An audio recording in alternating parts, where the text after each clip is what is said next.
Olá, seja muito bem-vindo, seja muito bem-vinda à nossa pré-aula, que nós preparamos com muito carinho para poder lhe ajudar na sua aula desse domingo. O nosso desejo é de que a nossa contribuição possa lhe auxiliar, que a sua aula seja excelente, de maneira de que ao final da sua aula os seus alunos saiam com o sabor de quero mais. Estamos diante de um trimestre importantíssimo, embora sendo desafiador, porque existe um certo olhar imaturo, infantil, em relação a Levíticos, em pensar de que seja um livro desnecessário e não encantador. Eis a missão nossa como docente, de transmitir uma imagem excelente do livro e encantador, para que os nossos alunos entendam o quanto será um trimestre enriquecedor para as suas espiritualidades. Eu estou aqui, sou o pastor Aguiar, e estarei lhe ajudando para que a sua aula seja uma aula marcante para os seus alunos. Lição número 2, nós temos como tema a beleza e a glória do culto levítico. A minha metodologia, ela compreende em 3 métodos. Primeiro, eu trabalho sempre com uma sugestão pedagógica. A ideia da sugestão pedagógica são dinâmicas, geralmente em perguntas, em que nós sugerimos para que você interaja com o seu aluno, de maneira que a sua aula não seja um monólogo, onde que você apenas fala, mas que seja um diálogo, onde que as suas intervenções sempre deixem espaço para uma participação interessante e inteligente dos seus alunos, ok? Por último, eu termino então com o subsídio teológico e com uma indicação ao professor. Vamos lá? Para a introdução, eu penso que algumas perguntas sejam interessantes para que a sua aula comece de uma maneira bacana. Pensei numa primeira pergunta: quais são as imagens distorcidas do culto que há na igreja hoje? Quais são as imagens equivocadas que a igreja tem quando se fala em culto? Há muita gente que estará participando, né? Por exemplo, tem gente que pensa que culto é apenas aquela 1h30 ou 2 horas que acontece em um local específico da igreja. Essa é uma visão equivocada, né? Em que o meu culto começa quando a igreja faz uma oração inicial, né? Enfim, outros pensam em culto com as motivações mais equivocadas, né? Vão lá apenas para solucionar um problema, outros estão ali apenas no aspecto religioso, enfim. Muitas são as imagens, né, distorcidas que são nutridas hoje no seio da igreja. A segunda pergunta é uma extensão da mesma. Qual o prejuízo quando não entendemos o verdadeiro significado de cultuar a Deus? Uma imagem distorcida, qual é a consequência disso? Há um texto em 1 Coríntios, no capítulo 11, que Paulo, ele diz: vocês estão congregando e vocês estão saindo piores do que quando vocês chegam. Essa é a maior consequência quando nós cultuamos de uma maneira desalinhada ao propósito bíblico, porque nós saímos piores das nossas reuniões. Então, quais são as consequências? Isso endurece o coração, né? Isso endurece o coração. Dialogue com seus alunos. Claro, você pode e deve pensar em tantas outras. Eu estou apenas sugerindo, ok? Por último, você tem um costume de aferir o seu culto? Você tem um costume de examinar, avaliar o seu culto? Veja, nós somos ligeiros em avaliar o culto no seu aspecto externo.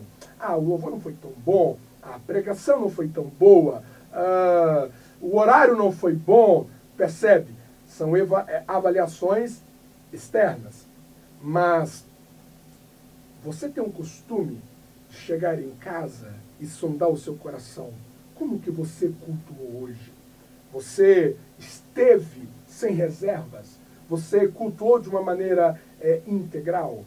Percebe de que são 3 perguntas que vai conectar o seu aluno no contexto da lição, que fala de culto, né? A beleza do culto. Não apenas levítico nos tempos bíblicos, mas também um chamamento para que o teu culto, o meu culto, o nosso culto, seja também belo e seja glorioso. Introdução não pode ser muito extensa, porque apenas você preparando o terreno para o que virá a seguir. Tudo bem? O primeiro tópico, você tem o título Oculto no Antigo Testamento. Uma sugestão pedagógica, eu coloquei aí. Cite um exemplo e uma característica dos cultos. Você percebe que tem 5 subtópicos, né? Caracterizando períodos, né? O culto na era patriarcal, no período de Moisés, nos tempos de Davi e Salomão e pós-cativeiro. A igreja, você consegue citar um exemplo de um culto? Qual era a característica de um culto, por exemplo, nos dias de Moisés? Né? O culto de Moisés era no tabernáculo, ficava no centro do acampamento de Israel, né? O irmão, a irmã, né? O judeu, ele tinha de preparar a sua oferta, o seu animal, né? Percebe que um culto muito templocêntrico nos dias de Davi, né? No caso de Moisés, era no tabernáculo, né? Dê um exemplo na era patriarcal, né? Dê um exemplo de um culto na era patriarcal, né? Você tem Noé, saiu da arca, ofereceu um culto, aquele ali é um culto, né? Abel ofereceu um culto, né? Percebe que apenas para você interagir com eles, ok? Apenas você interagir. Citar um exemplo de um culto nessas 4, né, sugestões da lição. Era patriarcal, período mosaico, davídico e salomônico e pós-cativeiro. É importante você ter pelo menos uma resposta para cada pergunta dessa sugestão, ok? Porque é provável que em algum momento é possível que a classe silencia. Então você precisa fazer essa sugestão, ok? Na sugestão teológica, eu trago uma resposta àquelas perguntas ali, ok? Na era patriarcal, eu destaco, por exemplo, a espontaneidade, né, no culto patriarcal. Percebe que quando Noé ele vai cultuar, então ele vai levantar o altar, em nenhum momento você vê Deus pedindo Noé para que ele levante um altar. A decisão de erguer um altar foi espontâneo, foi algo voluntário. E isso foi algo muito agradável aos olhos de Deus. O primeiro altar que Abraão fará, também no capítulo 12 de Gênesis, é um altar espontâneo. Você não vê Deus cobrando de Abraão, olha, levante um altar para mim. Não. Então, um aspecto na era patriarcal é a espontaneidade, é uma voluntariedade que há, né, no culto, em invocar o nome do Senhor. Isso é algo assim fabuloso, né? Isso é algo importante para você destacar, a espontaneidade da nossa fé.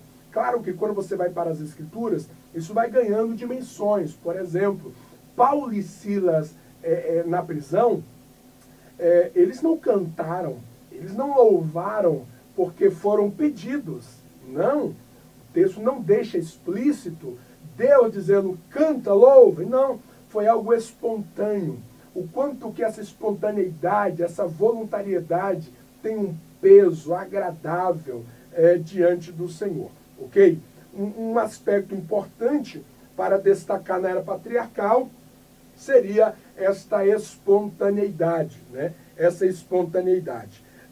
No período de Moisés, você tem uma outra característica, que é o do jeito de Deus, né? Ora, você, nos dias de Noé, nos dias de Abraão, nos dias de Isaac, nos dias de Jacó, José, você não tem diretrizes que vai organizar os critérios do culto. Agora, em Moisés, você já tem, e Levítico mostrará muito bem isso, de que esse culto, ele não deve ser de qualquer maneira. Esse culto não deve ser prestado do meu jeito, dos meus achismos, dos meus costumes. Não, é do jeito de Deus. Esse altar, a medida do altar, o que será oferecido no altar, precisa ser segundo os critérios divinos. Essa é uma característica muito pontual na era mosaica, né? Levítico pontuará isso. Cultuai ao Senhor, mas é do jeito do Senhor, né? E esse princípio, ele permanece, ele perdura ainda hoje, não é verdade?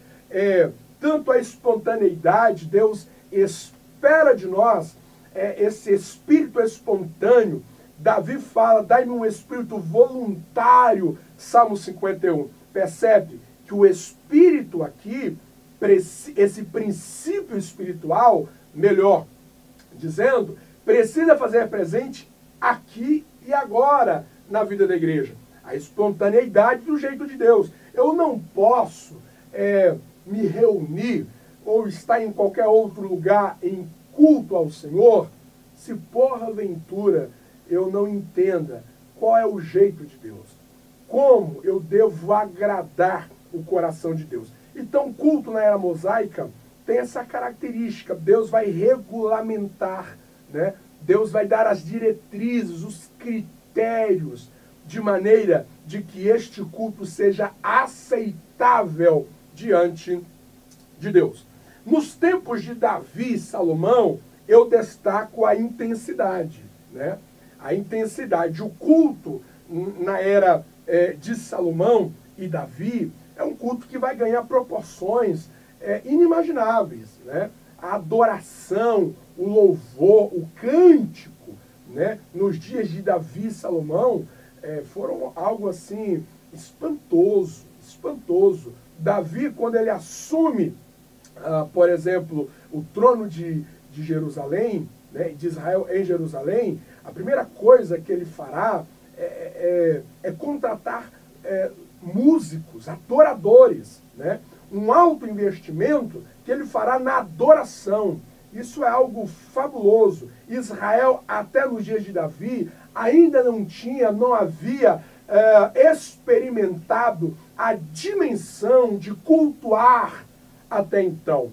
Então você vê que ganha intensidade. Os salmos, por exemplo, você vê que esse cenário eram canções, eram louvores muito intensas. Quando vai falar da grandeza de Deus, quando vai falar das situações, você vê muita intensidade. O próprio Davi, diante da arca, aquele espírito de intensidade, de ânimo, de integralidade, diante da arca, dançando, com muita alegria. Isso é algo encantador, né? Então, destaco aqui que uma das características nos dias de Davi e Salomão vem a ser essa intensidade no louvor, nas canções, ok?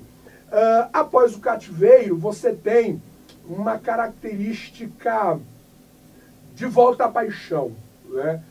Você tem alguns livros para você medir a temperatura desse culto pós-exílio, né? Você tem, por exemplo, Malaquias. Malaquias é um livro que o povo está descuidoso, o povo está relaxado, o povo está vagaroso para cultuar o Senhor nas diretrizes de Deus. Então, Malaquias é um livro que vai chamar a atenção dos sacerdotes, vai chamar a atenção do povo para adorar o Senhor, não trazendo sacrifícios reprováveis diante de Deus. Então, depois do cativeiro, o povo se encontra desanimado. O Salmo 137 é um salmo que você vê o salmista denunciando um desencanto de Israel para adorar. Então, pós-exílio, você vê os profetas sendo usados por Deus. Você tem Ageu, você tem o Zacarias, você tem o próprio Malaquias, que vai dar um choque no povo, dizendo, gente, volte à paixão, volte ao primeiro amor, para que este culto seja agradável ao Senhor. Praticamente, eu sugiro esses destaques. Claro que existem tantos outros. Eu estou apenas aqui sugerindo alguns pontos característicos do culto no Antigo Testamento.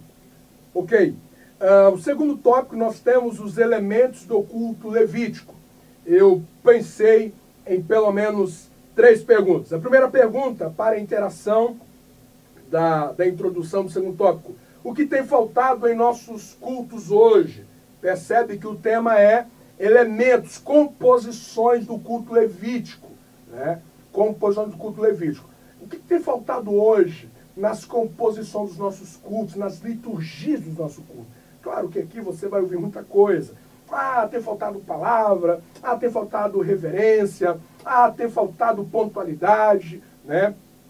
Lembre-se que é de um âmbito geral, as igrejas gerais, tudo bem?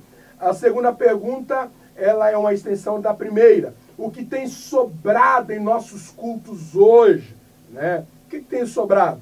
Na verdade, é o inverso das respostas da primeira. O que tem sobrado? Tem sobrado muito louvor, tem cantado muito, né? Tem sobrado muito entretenimento, enfim. Ouça, e a terceira pergunta já é você esforçando para levar os seus alunos a uma contextualização da lição para os dias de hoje, né? Porque qual a importância de exercitarmos os elementos do culto levítico? Quais são eles? Sacrifícios, cânticos, exposição da palavra, oração, leitura da palavra e bênção.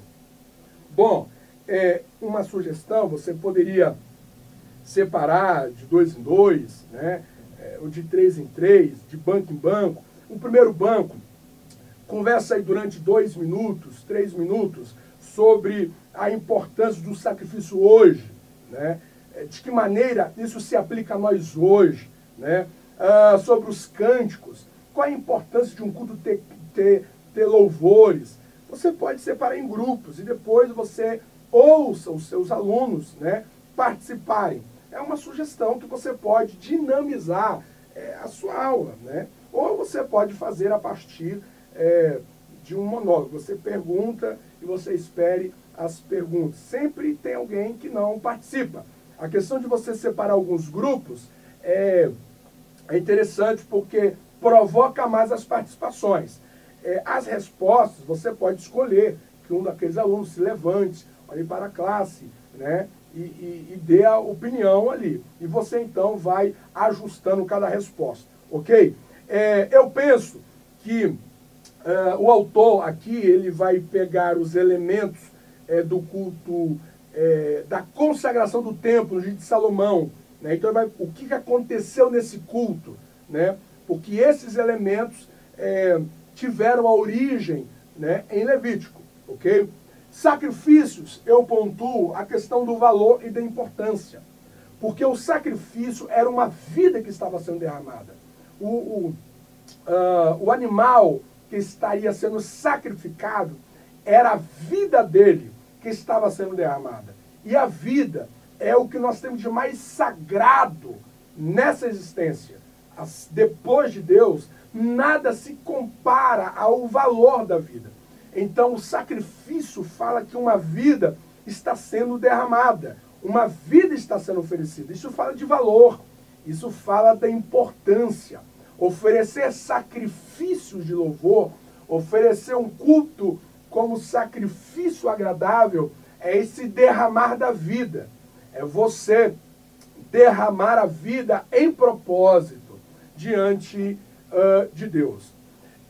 Os cânticos falam da alegria, da ação de graça, da gratidão. O Tiago fala, olha, se vocês estão alegres, então cante louvores. Um elemento que precisa fazer parte das nossas liturgias.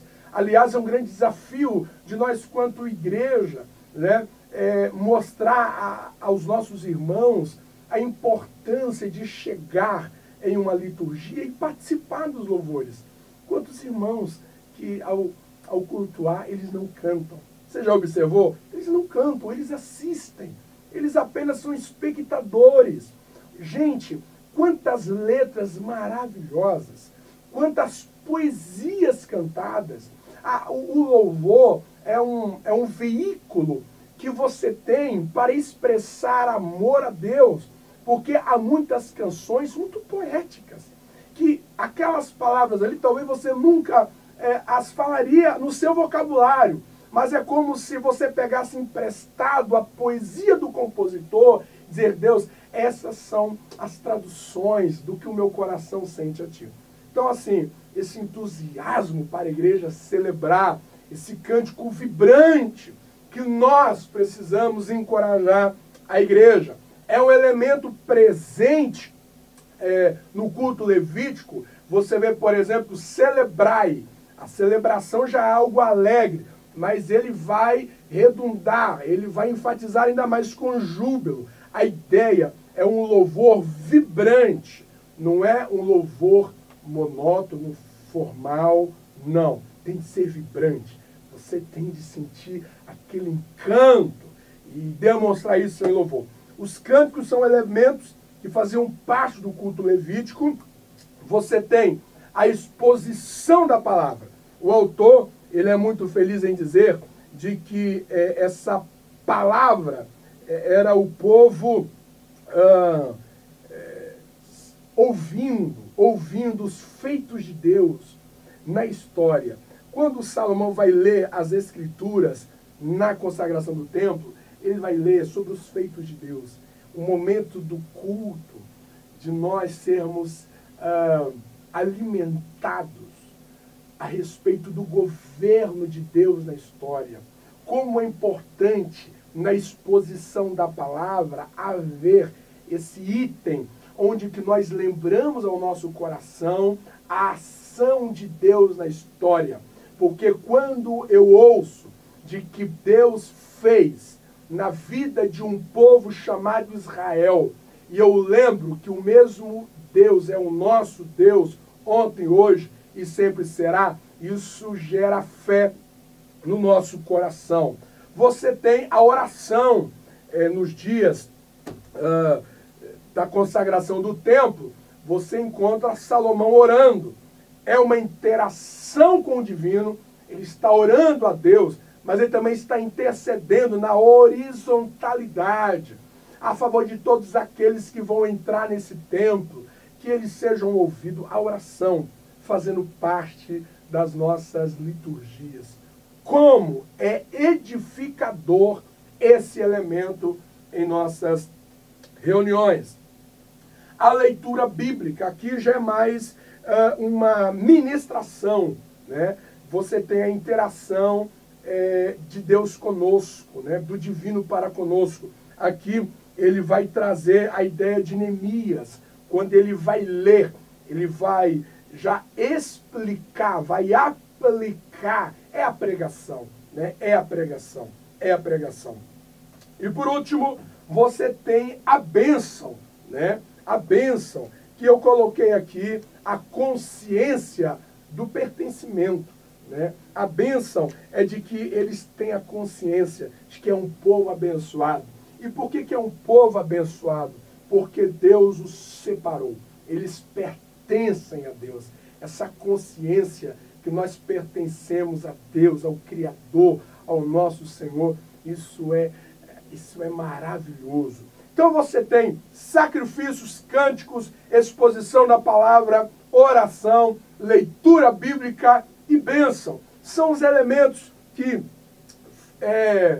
faziam parte do culto levítico, que fez parte na consagração do templo no dia de Salomão e que precisa fazer parte das nossas reuniões. Terceiro, finalidades do culto levítico. Eu coloquei duas perguntas, uma não é uma pergunta, é uma problemática. Dê um exemplo de culto prestado na Bíblia com a finalidade equivocada. Isso aqui é algo mamão com açúcar. Dê um exemplo. Qual o culto na Bíblia que você fala, esse culto, a finalidade estava errada, estava equivocada? Você precisa ter em mente uma resposta imediata. Você pode pensar em Ananias e Safira, a oferta no culto equivocada, a oferta de Caim. Você pode lembrar a oração do fariseu. Estava num culto, estava no templo. Ele foi orar e a sua finalidade estava terrivelmente equivocada. Ok? Quais são as finalidades impositivas de culto mais praticadas hoje? Exemplifique. A ideia quais são as motivações mais equivocadas que as pessoas praticam hoje quando participam de um culto? Então, ouçam eles. É uma preparação para o terceiro e último tópico da nossa lição. Tem gente que vai para a igreja só para receber uma cura e não quer mais nada saber de Deus. Outros vão para a igreja só para casar, isso é fato, né? Enfim, são tantas outras finalidades negativas que muitas pessoas elas praticam ainda hoje. Terceiro tópico, finalidades do culto levítico. Então, você tem aí o primeiro subtópico, adorar ao único e verdadeiro Deus, né? É o antídoto para a idolatria. Essa é a finalidade nossa também, né? Você adorar ao Deus único, né? Percebe que essa exigência de Deus ao culto levítico, a adoração ao único Deus, era o antídoto para a idolatria que eles haviam vivido durante tantos anos no Egito. Então, essa era a finalidade desse culto. Você dizer ao seu coração, cultuar a Deus deste jeito, porque Ele é o único, Ele é o legítimo, Ele é o verdadeiro.